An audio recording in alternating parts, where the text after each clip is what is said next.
Alors, concernant le logo Illustrator que vous avez importé dans Photoshop, c'est vrai que le nombre de pixels de l'image Photoshop a de l'importance en fait. On a dit ce sont des vecteurs dans l'objet dynamique, donc insensibles à la notion de pixels normalement, mais il se trouve qu'ils sont dans une image Photoshop qui, elle, est sensible au nombre de pixels. S'il est trop faible, ça pixelise. Par exemple, si je vais dans Image, taille de l'image,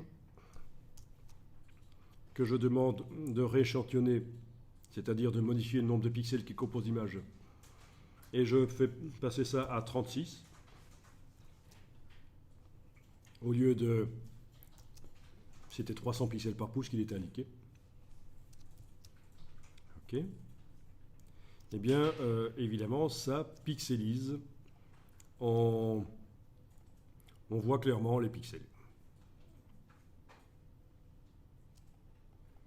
Mais comme il s'agit de vecteurs, je n'ai pas perdu du détail. Dans l'objet dynamique, ce sont toujours des vecteurs. C'est-à-dire qu'à tout moment, je peux remonter la résolution. Ça ne va pas faire quelque chose qui est flou. Ça va chaque fois régénérer les pixels en fonction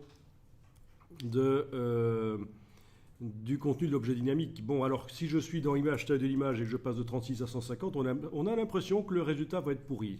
C'est vrai que là, Photoshop vous montre ce qui se passerait si on passait de cette image-là, 36 pixels par pouce à 150. Il va multiplier les pixels, il va lisser, il va rendre flou.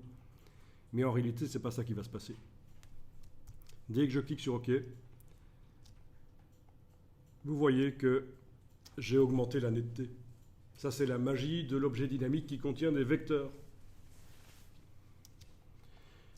Voilà. Et donc, c'est vrai que si vous pensez que le résultat dans Illustrator n'est pas assez bon, vous allez augmenter la résolution dans Photoshop, en fait.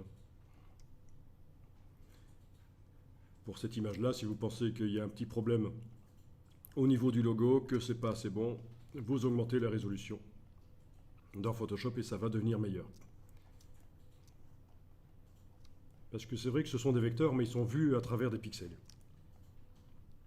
Alors, ce qu'on a vu là ce matin n'est pas si évident que ça à comprendre, parce qu'on manipule des vecteurs, des pixels, de logiciels, mais si vous avez compris ça, franchement, au niveau créatif, vous allez vraiment être boosté au niveau des possibilités techniques et créatives, c'est assez incroyable.